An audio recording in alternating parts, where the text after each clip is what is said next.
우리에게 돌아갈 집이 있다 하는 것은 당연하게 느껴지지만 그렇지 못한 사람들이 있다라고 생각하면 우리가 돌아갈 집이 있다, 일을 마치고 돌아갈 곳이 있다, 학교를 마치고 돌아갈 집이 있다, 그런 것을 생각을 하면 참 감사할 일이 될 것입니다. 노숙자, 노숙인들을 생각하면 그것은 정말 우리에게는 당연해 보이지만 그분들에게 있어서는 참 꿈만 같은 일이 될 것입니다. 집으로 돌아간다, 돌아갈 집이 있다. 반대로 돌아갈 집이 없다. 이것은 참 불행한 인생일 것입니다. 야곱에게도 마찬가지입니다. 야곱에게 돌아가야 할 집이 있었습니다. 그 집이 있죠. 문제는 그가 그 집으로 가기를 거부하고 다른 곳을 헤매고 다른 곳을 배회하면서 집에서만 얻을 수 있는 안정, 평강을 얻고자 했다 하는 것입니다. 제가 이렇게 말씀드리면 여러분이 이해를 하실 것입니다. 바단 아람에서 베델로 갔어야 되는 거죠. 그런데 이들이 야곱이 간 곳은 그곳이 아닙니다. 어디였습니까? 세겜으로 갔죠. 세겜. 거기서 가면 안 됐는데 그곳에서 짧게 잡으면 5년, 좀 넉넉하게 잡으면 10년 정도 세겜에 있었을 것이라 이렇게 추정을 할 수가 있습니다. 누가복음 15장에 탕자의 인생이 그랬듯이 우리 모두가 어느 정도는 다 비슷한 경험이 있습니다. 돌아가야 할 가정, 돌아가야 될 집, 의지할 수 있는 어머니 아버지가 계신 곳, 그것은 참 중요했을 것입니다. 이것처럼 야곱도 마찬가지입니다. 참 오래 방황한 사람이죠. 집 떠나서 긴 시간을 바단 아람에서 한 20년, 세겜에서 10년 잡은 30년을 방황한 것이죠. 그리고 이제 마침내 야곱이 돌아갈 때가 됐습니다. 집으로 갈 때가 되었죠. 오늘 말씀, 오늘 본문이 거기서 시작합니다. 먼저는 야곱 인생의 황금기, 야곱 인생의 전성기를 좀 볼 필요가 있습니다. 전성기가 언제입니까? 우리 인생의 황금기가 언제입니까? 10대, 20대 젊은 날이 전성기입니까? 성경은 그렇게 말하지 않습니다. 성경은 힘이 펄펄 나는 젊은 시절을 전성기 이렇게 부르지 않습니다. 또 사회적인 영향력이 탁월했던, 뛰어났던 그러한 중년, 중장년 이때를 전성기라고 부르는가? 성경은 그렇게 부르지 않습니다. 성경적 관점, 이것은 다르죠. 우리가 나이를 먹을수록 그리스도를 닮아갈 수 있고 우리의 삶이 지속적으로 성화되어 가고 마지막이 가까워올수록, 즉 인생의 석양이 가까울수록 주님을 더 닮아가는 모습, 하나님이 우리 인생, 우리 삶에서 더 큰 영향력을 발휘하고 하나님의 뜻대로 더 열심히 더 많이 살아갈 때, 그때를 성경은 전성기, 황금기 이렇게 부르는 것입니다. 그렇다면 이건 나이하고는 상관이 없는 거죠. 잠언서 16장 31절에 이렇게 말합니다. 백발은 영화의 면류관이라 공의로운 길에서 얻으리라. 백발은 영화의 면류관이라. 나이 듦, 이것을 참 좋게 평가하는 거죠. 잠언서 20장에도 이렇게 말합니다. 젊은 자의 영화는 그의 힘이고 늙은 자의 아름다움은 백발이니라. 그래서 나이가 들고 백발이 되고 연세가 들어가는 것이 인생의 차원에서 봤을 때는 좀 허무해 보이고 의미 없어 보이고 이제 다 살았다 이런 마음이 들 수 있을지 몰라도 성경적 관점에서 보면 그렇지 못하더라 하는 것이죠.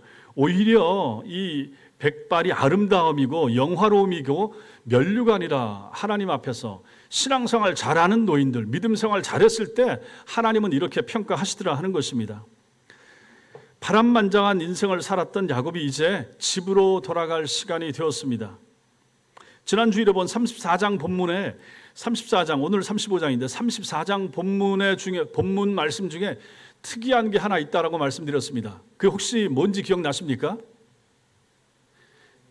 그렇죠. 34장에는 하나님이라고 하는 단어가 여호와, 또 하나님 전혀 안 나타났다. 한번 여러분 찾아보십시오. 찾아보셨어요? 없죠. 그 앞에 33장도 있어요. 32장도 계속 나오고 34장만 하나님이라고 하는 단어가 없어요. 그리고 오늘 35장 1절 시작할 때도 하나님이 야곱에게 딱 이렇게 말씀하면서 나오죠. 시작하죠. 오늘 35장 본문에는 처음부터 하나님이 등장하고 하나님이라고 하는 단어가 여러 번 나옵니다. 여기서 우리가 보게 되는 생각이 또 무엇입니까? 하나님을 자기 인생에서 형식적으로 명분으로만 가지고 살다가는 참된 인생이 안 된다 하는 거죠. 34장에서 야곱의 생애가 그랬던 거예요. 잔머리 굴리고 뭐 하고 하다가 결국은 딸이 어려움 당하고 아들들이 노략질하고 정말 인생에서 없었으면 싶은 그런 일들이 일어난 것이 34장이고 그 34장에는 하나님이 안 나타나더라 하는 것이죠. 이제 자기 인생에서 하나님이 주도권을 쥐게 되시고 하나님이 인생의 참 주인이 되고 계시고 하나님 없이는 아무것도 설명할 수 없는 자리에 이르게 된다면 이때가 바로 인생의 전성기, 황금기가 된다 하는 것이죠. 그러니까 여러분과 제가 나이가 문제가 아니라 내가 지금이라도 하나님이 내 인생의 내 삶의 주인이십니다 라고 고백하고 오늘 오전에 들었던 말씀처럼 자신의 정체성을 분명히 하고 내 인생의 내 삶에 하나님 없으면 안 됩니다. 주님 앞에 내가 기도하지 않고 하나님 뜻 아니면 내가 안 하겠습니다. 좀 이런 의식, 이런 믿음, 이러한 결단 이게 있으면 그 사람이 10대라도 그때가 전성기가 되는 거죠. 그때 그 결단한 시점 그때가 70대라도 그때가 인생의 전성기가 되는 거죠. 내가 내 인생의 주인처럼 사는 것이 아니라 하나님이 내 인생의 주인이 되셔서 나를 다스리시고 인도하시는 그 삶이 되면 그때가 바로 인생의 전성기, 황금기라 하는 것이죠. 이것이 바로 여러분과 제가 추구해야 될 인생의 목표가 되는 것입니다.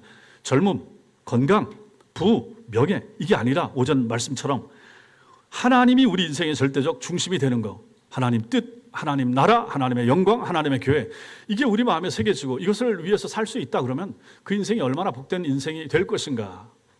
예수님이 광야에서 하나님을 체험하시고 그래서 그 하나님 앞에서 마귀를 말씀으로 물리치고 거기서 하나님을 체험한 그때 거기서부터 진짜 본격적인 주님의 사역이 시작됐다. 우리도 마찬가지일 것이다 하는 것이죠. 두 번째로 우리는 오늘 말씀에서 세 가지 차원의 돌아감 이걸 볼 수가 있습니다. 야곱이 이제 집으로 돌아가는 것에 대한 35장 본문이 이제 야곱 이야기가 끝나가고 있다 하는 것을 우리한테 보여줍니다. 앞으로 한 3주 정도 더 하면 마치게 되는데 야곱이 돌아가야 될 곳이 있다. 첫째 어디로 더 돌아가야 되는가? 베델, 영적 고향 베델. 야곱에게 있어서 28장 베델 체험 이게 중요하다고 그랬죠. 할아버지와 아버지의 하나님으로 섬기던 분을 자기가 직접 아버지 품에 있을 때는 할아버지와 함께 있을 때는 할아버지의 하나님이 되고 아버지의 하나님이 됐죠. 그때는 뭐 자기가 크게 나서지 않아도 됐죠. 근데 이제 형 에서와 갈라서서 쫓겨납니다. 도망가죠. 그러다가 베델에서 하나님을 만납니다. 자기는 이때까지만 해도 하나님이 아버지 집에만 하나님이 계신 줄 알았어요. 지역적인 하나님이 거기만 계신 줄 알았죠. 당연히 이러한 황야, 광야 이 공간에는 하나님이 계시리라 생각을 못했죠. 근데 거기 자다가 그 밤에 꿈에 찾아오신 사닥다리 가운데 찾아오신 천사와 함께 찾아오신 예수 그리스도 하나님을 만난 거죠. 그리고 여기가 하나님의 집 베이트엘 고백하게 되는 거죠. 그렇다면 이곳으로 다시 돌아가야죠. 이곳이 바로 영적인 고향이었다. 거기서 하나님께 서원했죠. 그 서원을 지켜야 됩니다. 미루고 미루던 서원을 이제 고통 속에서 그는 지키게 되는 것입니다. 삶이 어려워지고 자식들이 난장판을 만든 이 상황 가운데서 이제 하나님께 서원한 것을 기억하면서 돌아가야 되는 거죠. 하나님이 부르시는 거죠. 1절에서 그는 하나님의 집이자 자기의 영적 고향인 베델로 돌아가기 시작합니다. 지리적으로 베델이 세겜보다 높은 지역이기 때문에 올라가라 이렇게 말했을 수 있지만 성경학자들은 이 올라가라 하는 표현을 영적인 의미를 가지는 것으로 해석을 하는 거죠. 세겜에서 땅바닥으로 맨 밑바닥까지 내려간 야곱과 그 가족들 아니었습니까? 그런데 이제 하나님을 찾고 하나님을 향하여 올라간다. 이런 차원에서 베델로 올라가라. 이렇게 이해하는 것입니다. 그래서 첫 번째 야곱이 돌아가야 될 곳이 어딘가? 베델, 영적 고향 베델. 두 번째 돌아가야 될 곳이 있다. 어딘가? 가족의 품. 헤브론, 가족의 품 돌아가야죠. 헤브론, 할아버지 아브라함이 사랑하던 아내 사라의 죽음 후에 그녀의 매장지를 삼기 위해서 생전에 구입했던 땅 거기 있죠. 헤브론. 야곱은 가나안으로 돌아온 후에도 세겜에서 가나안 땅으로 들어왔는데 베델도 안 가고 아버지 계신 곳에도 안 가고 형 세일 있죠. 거기도 안 가고 세겜에서 정착해서 머물고 살고 있죠. 5년, 7년, 한 10년 정도. 근데 이제야 이제 하나님께서 가라 하시니까 아버지가 계신 집 헤브론으로 가는 것입니다.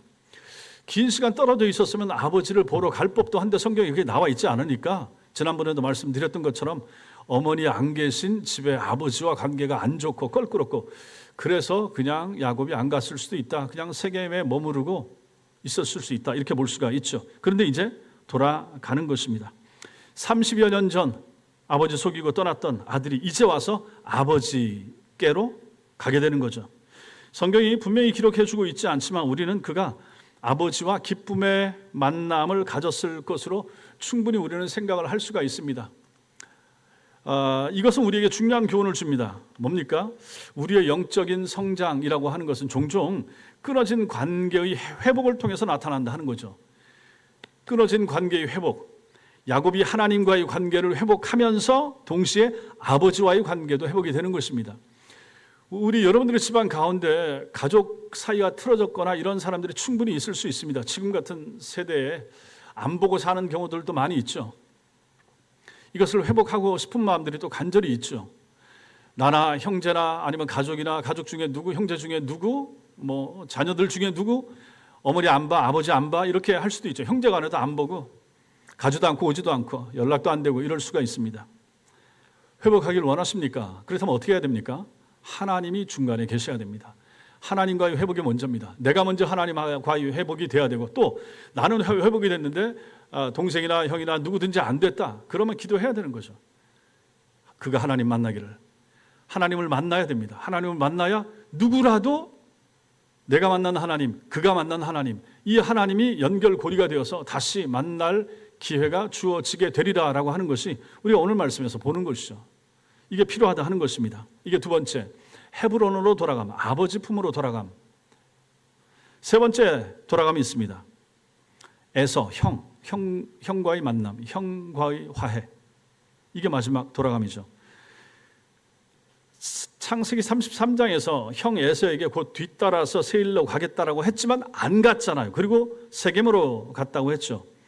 그런데 35장에서는 그가 헤브론에서 형 에서를 만나고 아버지 이삭의 장례를 함께 치렀다 이렇게 기록을 해주고 있습니다. 아버지가 돌아가셨고 결국은 아버지 만난 것에 대한 내용이 나오지 않지만 만난 것으로 볼 수가 있고 그 다음에 아버지 장례를 치러야 되는데 형하고 같이 치르게 되는 거죠. 어쨌든 이 형과 동생 야곱과 에서가 다시 만납니다. 33장에서 헤어졌다가 35장에서 다시 또 만나게 되는 거죠. 이어지는 36장에서는 에서와 야곱 두 사람의 소유가 피차에 많아져서 함께 있게 될 수가 없고 그래서 에서가 야곱을 떠나 다른 곳으로 갔다 이렇게 기록을 합니다. 결국 아버지 이삭 앞에서 이 쌍둥이 형제가 다시 만났을 것이라 우리는 이렇게 추측을 할 수가 있고 그 쉽지 않은 관계들은 어쩌면 처음으로 그때 편안하고 사랑하는 관계를 다시 경험했을 것이다. 아버지 앞에 돌아가시기 전 아버지 앞에 그렇게 형과 동생이 만났을 수 있고 그 다음에 아버지 돌아가신 다음에 형과 동생이 같이 아버지 장례를 치렀을 것이라 그러면서 옛날에 가졌던 그러한 상하고 허물졌던 마음들을 다 내려놓고 각자 이제 잘 살자 하고 헤어졌을 것이라 라고 우리는 창세기 36장에서 추정을 할 수가 있습니다. 세 번째 우리 오늘 말씀에서 보게 되는 것은 환난 날에 만나는 하나님입니다. 세겜에서 어떤 일을 당했습니까? 딸 디나가 강간을 당했죠. 둘째, 셋째 아들 시므온과 레위가 세겜의 모든 남자들을 할례받게 한 다음에 전부 다 죽이는 그런 대학살극을 벌였죠. 다른 형제들도 거기에 또 동조해가지고 노략질하고 물건 훔쳐오는데 같이 참여했던 것입니다. 야곱 입장에서 어떻습니까? 불안정했던 인생이 이제 좀 자리 잡는 듯하고 외삼촌 집에서 그토록 고생을 20년 하고 그리고 올라와서 베델로 안 가고 세겜 가서 여기서 좀 이 정도는 괜찮겠지 하고 거기서 주저앉으려고 했었죠. 여기서 좀 살아보자 이 마음을 가지고 있었죠. 그리고 안정되는 듯 했던 그 가정에 딸이 밖에 나가서 보다가 10대에 거기 추장 세겜한테 붙잡혀서 강간당하고 그러면서 다시 그가 야곱이 꿈꿨던 그러한 가정, 그러한 모습이 무너진 거죠. 비극이 찾아온 거죠. 오늘 본문은 그 상황 속에서 망연자실하고 있는 야곱에게 하나님이 말씀하시는 것으로 1절에서 시작을 합니다. 하나님이 이르시되 우리 인생에서 가장 행복한 순간, 여러분의 인생에서 가장 행복한 순간 언제겠습니까? 하나님 체험하는 순간이죠. 하나님 만나는 순간이죠. 하나님의 음성을 듣는 시간이죠. 우리가 물론 신사도 운동하는 사람들처럼 하나님의 음성을 귀로 직접 들을 수 있다 이렇게 말하는 것은 아닙니다. 하나님 체험입니다. 기도 중에 우리가 체험할 수 있고 확신할 수 있고 우리가 기도했던 기도의 제목이 응답되는 것을 통하여 하나님의 손이 나와 우리 가정이 함께했다라고 체험하는 그 순간이 하나님 만나는 순간이고 하나님의 음성을 듣는 시간이 되는 것입니다. 이게 얼마나 좋은 순간인가. 내가 기도했던 것이 우리 자녀에게 응답이 됐다. 부모에게 있어서 이 얼마나 감사한가. 그렇지 않겠습니까? 교회를 위해서 기도 제목을 가지고 간절히 기도했었는데 그 기도 제목이 이루어졌다. 그럼 그거 뭡니까? 하나님 체험이죠. 하나님 만난 거죠. 하나님의 음성을 들은 거죠. 내 음성을 하나님이 들으시고 하나님의 응답을 내가 체험한 거예요. 이게 얼마나 감사한 것인가. 우리가 패배했다고 느낄 때, 혼자 남았다고 생각할 때, 우리가 다시 일어날 수 없을 것이라고 생각하는 바로 그 순간에 보통 하나님이 찾아오십니다. 하나님이 그때 찾아오시는 거죠. 하나님이 부르시는 음성을 들을 때, 하나님이 내게 말씀하시는 것을 들을 때 성도는 실제로 가장 기뻐하는 순간이 되는 거죠. 가장 기쁨의 순간, 즐거운 순간, 가장 행복한 순간. 아, 하나님이 나와 함께 하신다. 하나님이 나를 도우신다. 신앙생활을 웬만큼 한 성도들은 전부 다 이런 경험들이 다 있습니다. 여러 번씩 있죠. 그때, 그 어려울 때, 그 절박했던 순간에, 정말로 그 피눈물 나는 순간에 찾아오셔서 그 문제를 극적으로 변화시켜 주신 주님, 아니면 나를 고쳐주신 주님, 내 남편을, 나를, 내 자녀에게 찾아와서 만나 주셨던 주님, 그래서 우리 가정을 회복해 주셨던 주님, 그 만난 순간이 있다. 이 순간은 우리의 인생에서 가장 행복한 순간이라 하는 것이죠. 무슨 물질의 복을 받고 뭘 어떻게 잘 되고 하는 것보다도 우리가 하나님을 체험한 순간이 가장 행복한 순간이 아닌가 하는 것이죠. 그래서 주님이 이렇게 말씀하시죠. 요한복음 10장 27절에서 내 양은 내 음성을 들으며 나는 그들을 알며 그들은 나를 따르느니라. 내 양은 내 음성을 들으며, 주님의 양은 주님의 음성을 듣습니다. 주님의 양은 주님의 음성을 성경을 통해서 듣습니다. 주님의 양은 주님의 음성을 설교를 통해서 듣는 사람이에요. 그래서 예배가 중요하고 성경 읽는 것이 중요하고 성경 배우는 것이 중요하고 성경을 듣는 설교 시간이 중요한 것입니다. 주님의 양들만 들을 수 있습니다. 똑같은 말인데 똑같은 한국말로 전해도 그 시간에 그 마음의 상태에 따라서 하나님의 말씀이 내 귀에 들릴 수도 있고 안 들릴 수도 있는 거죠. 주님의 양들은 듣습니다. 항상 주님의 양으로 살아가는 여러분들이 되시기 바랍니다. 하나님께서 야곱에게 먼저 찾아오셨죠. 1절에도 먼저 찾아오셨죠. 절대로 인간이 먼저 하나님이 찾아가는 것이 아닙니다. 처음 우리가 부르심을 받은 순간도 마찬가지예요.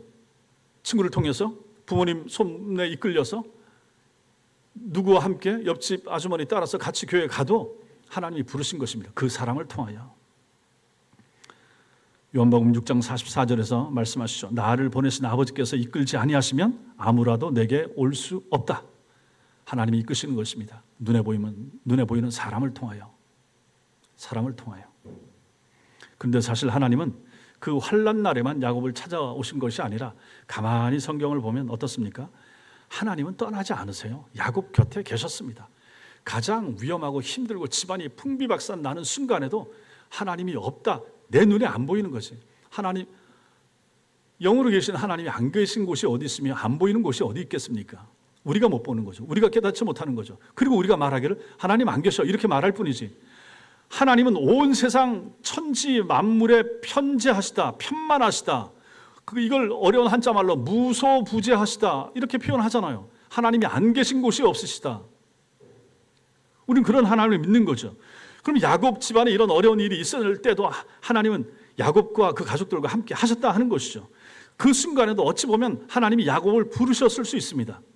세미하게 못 들은 거죠. 안 들은 거죠. 안 들으려고 한 거죠. 자기 욕심, 자기 고집이 컸던 거죠. 자기 생각이 너무 컸던 거죠. 내 생각대로 내 뜻대로 하려고 하니까 주님이 부르시는 음성이 안 들리는 거죠. 그런 경우가 있다 하는 것입니다. 여러분과 저는 안 그렇습니까? 자기 생각이 가득 차 있는 사람에게는 하나님의 음성이 들리지 않습니다. 내 경험에 의하면 내가 옛날에 이런 경험이 있는데 이렇게 말하면서 자기 생각이 먼저가 되면 하나님의 말씀이 생각이 안 나죠. 들었던 말씀, 읽었던 말씀이 마음에 떠오르지 않는 것입니다. 그러다가 우리가 하나님의 부르시고 찾으시는 음성에 대하여 그리고 우리에게 말씀하시는 하나님에 대하여 예민해지는 때가 있다. 언제인가? 우리가 힘들 때, 정말 곤고할 때, 모든 걸 다 놓쳤을 때, 도와줄 사람 아무것도 없을 때, 의지할 데가 없을 때, 이것저것 해봐도 안 될 때, 그때 하나님하고 진짜로 절박하게 부르게 되겠죠. 그것도 필요하고, 그러나 그 전에 정신을 차리는 것이 더 중요하지 않겠습니까? 환난 날에 우리는 하나님께 고개를 돌리게 되고 하나님을 만나게 되는 것입니다. 환난 날 오전 설교하고 마찬가지예요. 환난이 광야가 이게 저주가 아니더라. 오히려 복이 아닌가. 잘 나갈 때는 신앙생활 안 하는 경우가 얼마나 많습니까? 형통하고 좋을 때, 어려움이 없을 때 예수 안 믿는 사람이 너무 많은 거예요. 그래서 부자가 예수 믿기가, 천국 가기가 너무 힘든 거예요. 돈으로 다 해결하려고 하는 사람들이니까. 어려울수록, 힘들수록 오히려 신앙생활을 잘할 수 있고, 낮을수록, 가난할수록, 못 배웠을수록 오히려 하나님을 만날 수 있는 기회가 많지 않은가. 예수님이 만난 사람들 한번 생각해 보십시오. 종교인들, 바리새인들, 서기관들, 주님이 책망했죠. 그 시대에 제일 잘 나갔던 사람들, 그 시간에 영향력 있는 인플루언서들, 이들은 오히려 예수님을 배척하고 멀리하고 이들이 예수님을 죽였습니다. 그러자 주님이 찾아간 사람들이 있죠. 세리, 장녀, 사마리아 여인, 가난한 사람들, 대접받지 못했던 그 당시의 어부, 베드로와 같은 이런 사람들, 하층에 속했던 사람들, 오히려 그 상황, 그 환경이 하나님을 만날 수 있는 그러한 더 좋은 환경이 됐다 하는 것이죠. 오늘날 이것도 우리한테도 마찬가지입니다. 환난 날에, 어려울 때, 힘들 때, 곤고할 때 하나님을 만날 수 있다. 그때 만나야 되고, 여러분들이 그런 상황을 맞이하게 되면 아하, 하나님이 나를 부르시는구나, 이것이 나의 광야구나, 내가 하나님을 만날 때가 지금이구나, 이렇게 믿으시기 바랍니다.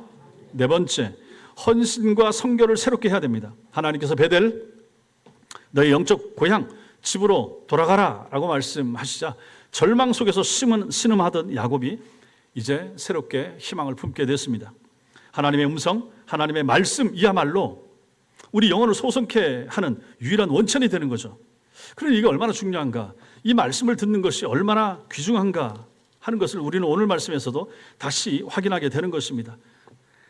하나님이 야곱에게 이르시되 35장 내내 침묵하시고 말씀으로 표현하지 않던 하나님을 이제 1절에서 하나님이 찾아오시고 말씀하셨다 하는 것이죠.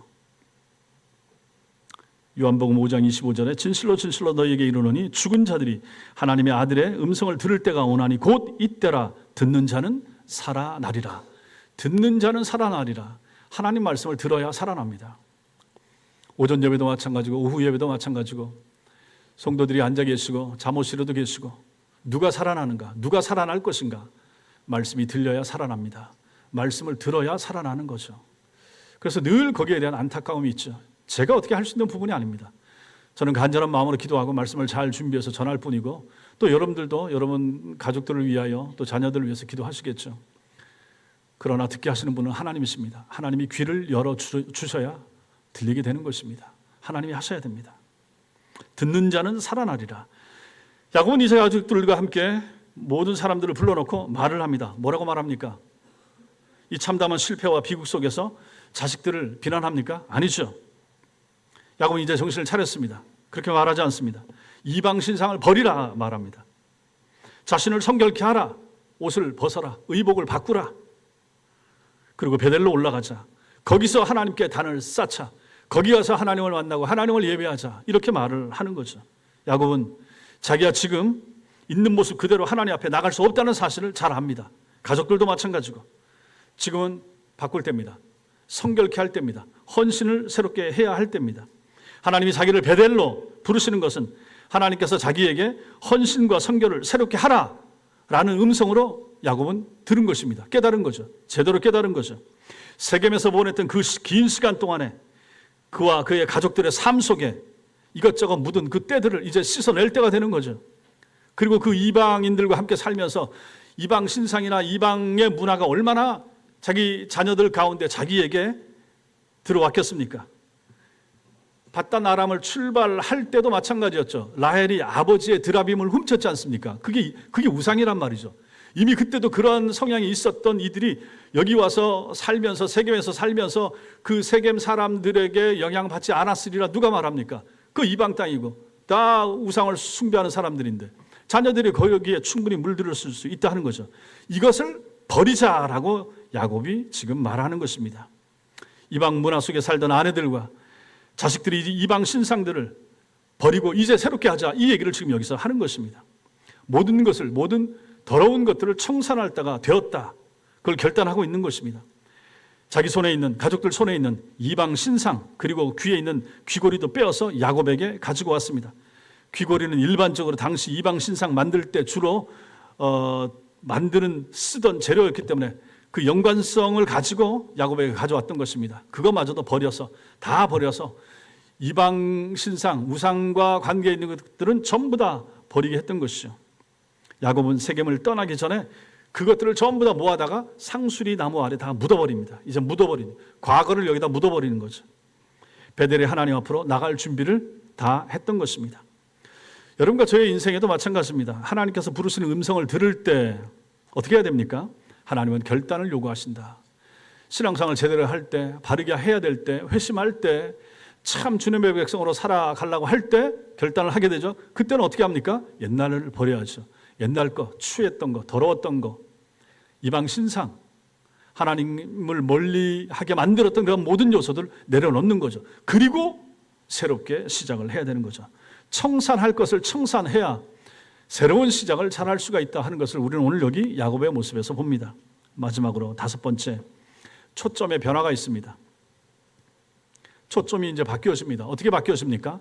사건에서 하나님 자신으로 눈을 돌리게 됩니다. 초점이 바뀝니다. 야곱은 30년 전에 하나님을 만났던 베델로 올라갔습니다. 이제 거기서 단을 쌓고 그곳 이름을 부릅니다. 뭐라고 불렀습니까? 그 장소의 이름을 뭐라고 불렀습니까? 엘베델이라고 부릅니다. 원래 그곳 이름은 루스였습니다. 근데 야곱이 처음에 그곳에서 환상을 보고 하나님을 만난 후에 그곳을 하나님의 집이라는 의미를 가진 베델 이렇게 불렀죠. 근데 이제 다시 30년 만에 이곳에 올라와서 그곳의 이름을 부르는데 이제는 하나를 더 붙입니다. 엘베델하고 이름을 붙이죠. 엘베델은 베델의 하나님 그런 뜻입니다. 그 전체를 풀면 하나님의 집에 계시는 하나님 이렇게 되는 거죠. 이게 뭘 보여줍니까? 야곱의 초점이 바뀌었다 하는 것이죠. 어떻게 바뀌었습니까? 여기가 하나님의 집이었구나. 이게 베델이죠. 여기서 하나님의 집에 하나님이 계시는구나. 엘베델 이렇게 바뀌는 거죠. 처음에 깨달음 여기가 하나님의 집이구나. 이것도 중요하고 놀라운 거지만 지금 그는 여기서 더 큰 깨달음을 얻는 거죠. 하나님의 집에 정말로 하나님이 계시는구나. 이걸 깨달은 거예요. 이 감격이 여기 나타나서 엘베델로 바뀌고 있는 거죠. 하나님 자신에게로 그의 초점이 바뀌는 것입니다. 아하, 하나님. 그때 계셨던 하나님, 지금도 여기 계시고 나와 함께 하시는 하나님. 세상 사건에서 초점을 하나님께로 돌려서 엘베델 하나님을 체험하는 야곱을 우리는 여기서 보는 것입니다. 이게 변화입니다. 놀라운 변화죠. 하나님 자신을 주목하기 시작한 것입니다. 이전의 것이 하나의 놀라운 체험, 여기 하나님 계시네? 그 체험에 그쳤다면 이제 여기서 중요한 것은 체험이 아니라 하나님 자신입니다. 하나님을 다시 진짜로 여기서 체험한 거죠. 이 하나님이 진짜시구나. 정말 하나님이 살아계셨네. 나를 포기하지 않으셨네. 나를 기다리셨네. 하나님이 여기서 내가 이제 신앙생활을 잘해야지. 그런 차원에서 엘베델 붙였던 것입니다. 이것은 바로 야곱 신앙의 놀라운 성장, 성숙을 보여줍니다. 많은 사람들이 신앙생활을 하면서 어떤 체험이 있다. 그럼 그 체험 자체에 매몰되는 경우가 있습니다. 그때 받았던 은혜. 보통 이제 처녀 때, 언제 기도 응답을 받고 그때 하나님 그때 부흥회 때 때 거기에 매몰돼서는 안 된다. 거기에 머물러서는 안 된다 하는 것입니다. 그 순간, 그 장소, 그 감격에만 머물러서는 소용이 없어요. 그건 이미 과거거든요. 옛날이거든요. 참된 신앙의 성숙은 그 체험을 넘어서 그 체험을 주신 하나님을 바라봐야 됩니다. 자꾸만 광야 이스라엘 백성들처럼 또는 예수님의 오병이어의 기적을 맛봤던 사람들처럼 예수님께로 가면 또 기적을 맛보겠네, 떡을 맛보겠네, 5병 이어가지고 7병 이어가지고 또 먹겠네. 자꾸 그것만 찾는 거죠. 어린아이와 같은 신앙인 거죠. 이젠 그거 버려야죠. 처음에는 그게 필요했을 수 있습니다. 어렸을 때는 기적이 필요합니다. 놀라운 이적이 필요할 수 있죠. 자, 그러나 장성했을 땐 거기에 머물러서는 안 된다 하는 것입니다. 이제는 성장된 성숙한 사람으로서 하나님을 바라볼 수가 있어야 되는 거죠. 눈에 보이지 않지만 살아계시는 하나님. 야곱이 지금 그랬다 하는 것입니다. 베델 체험을 엘베델 체험으로 바꾸는 거죠. 그 땅에서 만났던 하나님, 그건 그때고 이제 여기서는 하나님께 집중하면서 하나님의 집에 하나님이 계시는구나. 하나님께로 초점을 눈길을 돌리는 야곱의 모습을 본다 하는 것입니다. 여러분과 저도 마찬가지입니다. 어떤 옛날의 기도 응답, 옛날의 체험, 그걸로 이제 그때는 좋았습니다. 지금은 달라져야 됩니다. 지금은 하나님께 초점을 맞추고 상황이 좋을 때도 안 좋을 때도 건강할 때도 건강하지 않을 때도 항상 우리의 기준점, 초점은 하나님이 돼야 되는 거죠. 하나님이 하셔야 되는 거예요. 건강하게도 마찬가지고 아픈 것도 하나님이 연약하게 내버려 두면 그렇게 될 수밖에 없는 거잖아요. 사업에 복 주면 잘 될 수 있지만 안 되게 하고 점점 어렵게 하면 그것도 하나님이 역사하시면 그렇게 안 될 수가 있잖아요. 결국 모든 것이 하나님의 손에 달렸다. 내 마음 내 뜻대로 안 되잖아요. 우리 자녀들도 마찬가지예요. 결국은 하나님께 집중하셔야 된다. 누가? 내가. 나도 하나님께 집중하고 아내도 하나님께 집중하고 남편도 하나님께 집중하고 아들, 딸들도 하나님께 집중하고 하나님께 집중하는 그 성도와 가정이 망하겠습니까? 그럴 수가 없죠. 땅에서는 망하는 듯이 보이지만 그것만 보지 말라 하는 것입니다. 표면적으로 봐서는 안 되고 근본적인 것을 우리가 봐야 되는 거죠. 하나님만 바라보고 있는 눈들이 우리 모든 가족들에게 있다 그러면 그 가정이 소망 있는 가정 아니겠습니까? 우리는 야곱의 모습에서 그것을 본다 하는 것이죠. 사랑하는 성도 여러분, 하나님이 야곱에게 오늘 다시 말씀하십니다. 더는 야곱이라고 하지 말고 이스라엘이라고, 이스라엘이 내 이름이 되리라고 말씀하십니다. 하나님께서 야곱이 하나님 앞에서 어떤 자인가를 다시 한번 깨닫게 해주는 순간이 되는 것입니다. 이게 우리의 정체성입니다. 오전 설교에 나왔던 것처럼 정체성, 하나님의 사랑을 입은 자, 하나님이 기뻐한 존재가 된 나, 이러한 존재면 얼마나 좋습니까? 얼마나 만족합니까? 야곱에서 이스라엘로 바꾼 것도 마찬가지인 거죠. 더 이상 너는 야곱이 아니다. 더 이상 너 속이는 사람 아니야. 사기꾼 아니야. 남의 발목을 붙잡는 자가 아니다. 너는 이스라엘이야. 하나님이 명령하시는 삶을 사는 사람, 하나님이 다스리는 자, 하나님이 원하시는 삶을 사는 사람, 이스라엘.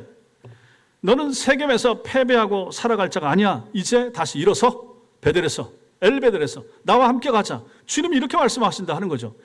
성경을 보면 항상 우리에게 소망을 주는 거예요. 항상 기쁨을 주는 거예요.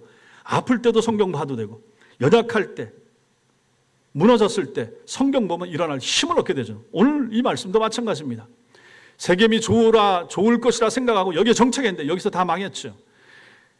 가족이나 재산이나 이런 건 손에 보지 않았을 수 있지만 신앙적으로, 영적으로, 심리적으로 자식들과 함께 자기 다 무너져 내렸죠. 다시 회복되는 것이 필요합니다. 그것은 그 자리에서는 안 됩니다. 그곳을 떠나야 됩니다. 우상을 내려놓고 상순이 나무 아래에 묻고 떠나야 되죠. 가야 되죠. 어디로? 베델로. 거기서 뭘 해야 됩니까? 제단을 쌓아야죠. 예배해야죠. 예배가 회복돼야죠. 엘베델에서 하나님을 만나야 되는 거죠. 여러분과 저도 마찬가지로 하는 것입니다. 어렵고 힘들 때, 낙담했을 때, 집안에 우환이 생겼을 때 회복해야 될 것이 무엇입니까? 예배죠. 예배죠. 엘베델로 가는 거죠. 베델에서, 교회에서 하나님을 만나는 거죠. 예배 시간에 하나님을 체험하는 거죠.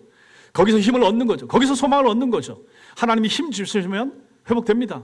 하나님이 인간관계도 마찬가지고 물질도 마찬가지고 건강도 마찬가지고 하나님이 회복시켜주면 다 회복될 줄로 믿으시기 바랍니다. 그것이 우리의 힘, 성도의 힘입니다. 오늘 우리는 야곱의 인생에 시작된 전성기의 모습을 보았습니다.